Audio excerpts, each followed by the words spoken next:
تین چیزیں انسان کو باکمال بنا دیتی ہیں، تین چیزیں انسان کو اعلیٰ بنا دیتی ہیں۔ یہ تین چیزیں اپنانے والا شخص دنیا میں بھی کامیاب، آخرت میں بھی کامیاب۔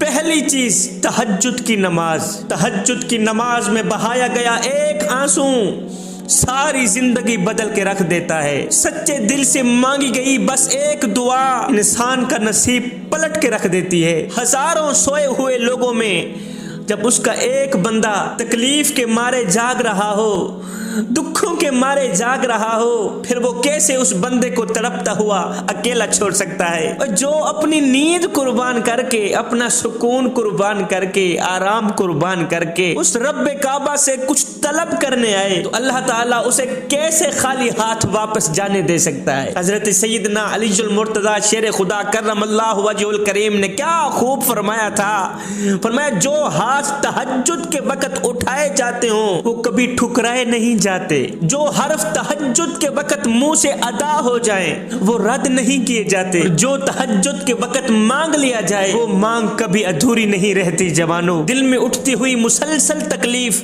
جو تمہیں رات بھر جگائے رکھتی ہے تو روح کی بے چینی اللہ رب العزت کے روبرو لا کے کھڑا کر دیتی ہے۔ پھر کچھ درد سنایا جاتا ہے، دعا کے لیے بے جان ہاتھوں کو اٹھایا جاتا ہے، جب سارا غبار باہر نکل آتا ہے تو سکون کی عجیب سی کیفیت انسان پر طاری ہو جاتی ہے، جیسے سارے دکھ کسی نے اپنے اندر جذب کر کے میری روح کو آزاد کر دیا ہو۔ تہجد تو پھر ہے ہی رب کائنات سے محبت کا اظہار، ایسی محبت جس کے لیے نہ پرہیزگار ہونا لازمی ہے نہ گنہگار، یہ تو عطا ربی ہے اور یہ تو میرے کریم رب کی عطا ہے، جسے چاہے اپنے لیے منتخب کر لے، جسے چاہے اپنا محبوب بنا کے اسے اپنے قرب سے نواز دے۔ میاں یہاں تو بس نیت دیکھی جاتی ہے پھر نواز دیا جاتا ہے۔ جوانوں، بے شک اللہ بڑا ہی قدردان ہے ان آنسوؤں کا جو صرف اس کے لیے بہائے گئے ہوں۔ جوانوں، خدارا تم بھی اللہ سے بس اللہ کو مانگا کرو، اللہ سے دنیا نہ مانگا کرو، اللہ سے دنیا کی دولت نہ مانگا کرو، اللہ سے کرسی نہ مانگا کرو، اللہ سے پیسہ نہ مانگا کرو، اللہ سے امیری نہ مانگا کرو، اللہ سے بس اللہ کو ہی مانگا کرو۔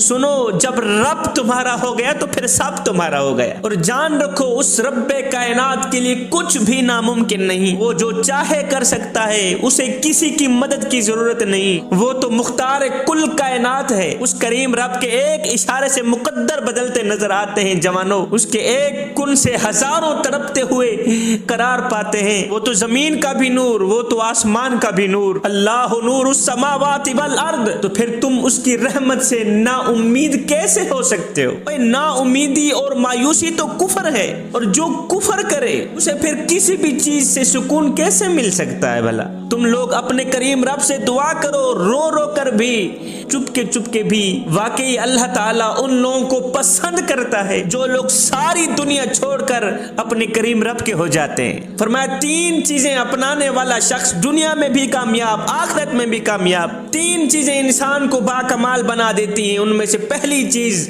تہجد کی نماز، دوسری چیز سرکار دو عالم حضرت محمد مصطفیٰ صلی اللہ علیہ وسلم کی ذات پر درود شریف پڑھنا۔ سبحان اللہ، میرے آقا علیہ الصلوۃ والسلام نے ارشاد فرمایا جب تم ایسے ہو جاؤ کہ تمہارے دکھ بڑھ جائیں، تمہاری پریشانیاں بڑھ جائیں، تمہاری تکلیفیں بڑھ جائیں، تمہارے غم بڑھ جائیں اور تم ان غموں کو ختم کرنا چاہو تو مجھ پر درود پڑھتے رہنا، یہ تمہارے غموں کو ختم کرنے کے ساتھ ساتھ تمہارے گناہوں کو بھی مٹا دے گا۔ باکمال بنانے کی پہلی چیز تہجد کی نماز، دوسری چیز سرکار دو عالم صلی اللہ علیہ وسلم کی ذات پر درود شریف کا نذرانہ پیش کرنا، تیسری چیز ماں کی دعا۔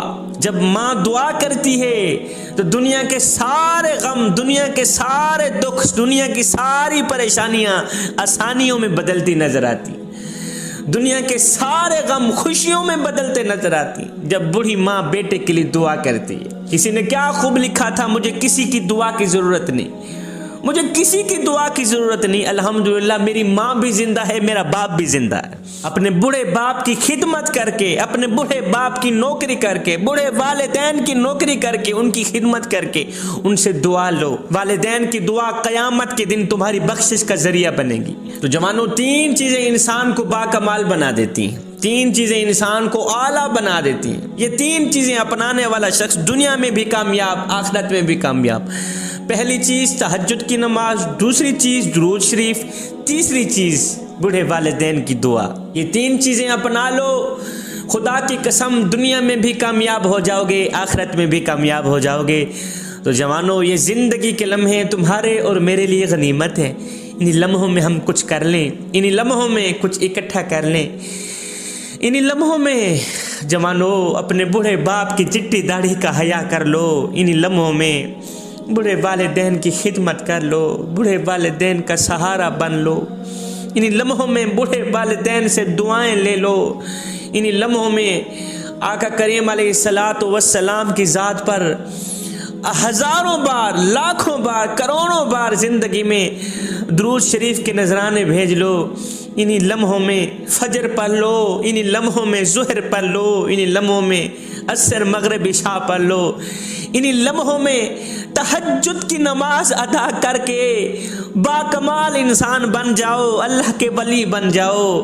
اور معلوم نہیں پھر فرصت ملے نہ ملے، معلوم نہیں پھر یہ زندگی کے لمحے ملے نہ ملے. جو اونٹ ہے نا، اونٹ یہ رات کے دوسرے پہر کہتا ہے مالک تیرا لاکھ لاکھ شکر ہے کہ تو نے مجھے گدھا نہیں بنایا. کہتا ہے مالک تیرا لاکھ لاکھ شکر ہے، میں جتنا بھی تیرا شکر ادا کروں کم ہے کہ تو نے مجھے گدھا نہیں بنایا. اور رات کے دوسرے پہر گدھا اپنے مالک کے سامنے شکر ادا کرتا ہے، کہتا ہے مالک تیرا لاکھ لاکھ شکر ہے کہ تو نے مجھے کتا نہیں بنایا. جوانوں توجہ، جب رات کا دوسرا پہر آتا ہے تو کتا میرے رب کے سامنے شکر ادا کرتا ہے، کہتا ہے مالک تیرا لاکھ لاکھ شکر ہے کہ تو نے مجھے خنزیر نہیں بنایا. اب اونٹ کہتا ہے مالک تیرا لاکھ لاکھ شکر ہے تو نے مجھے گدھا نہیں بنایا.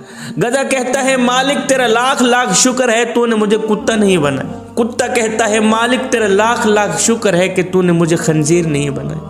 اب جب رات کا دوسرا پہر آتا ہے، جب تم نرم نرم بستروں پر مزے کی نیند سو رہے ہوتے ہو، آرام کی نیند سو رہے ہوتے ہو، خوابوں کی دنیا میں الجھے ہوئے ہوتے ہو، اس وقت خنزیر مالک کا شکریہ ادا کرتا ہے، کہتا ہے مالک تیرا لاکھ لاکھ شکر ہے کہ تو نے مجھے خنزیر تو بنایا ہے لیکن تو نے مجھے بے نمازی انسان نہیں بنایا. آئے ہائے مالک، میں تیرا جتنا بھی شکر ادا کروں کم ہے کہ تو نے مجھے خنزیر تو بنایا ہے لیکن بے نمازی انسان نہیں بنایا. شکر ہے میں خنزیر تو ہوں، ان انسانوں جیسا نہیں ہوں جو قیامت کے دن فرعون کے ساتھ اٹھائے جائیں گے، نمرود کے ساتھ اٹھائے جائیں گے. ان لوگوں میں سے نہیں ہوں جو بے نمازیوں کے ساتھ اٹھائے جائیں.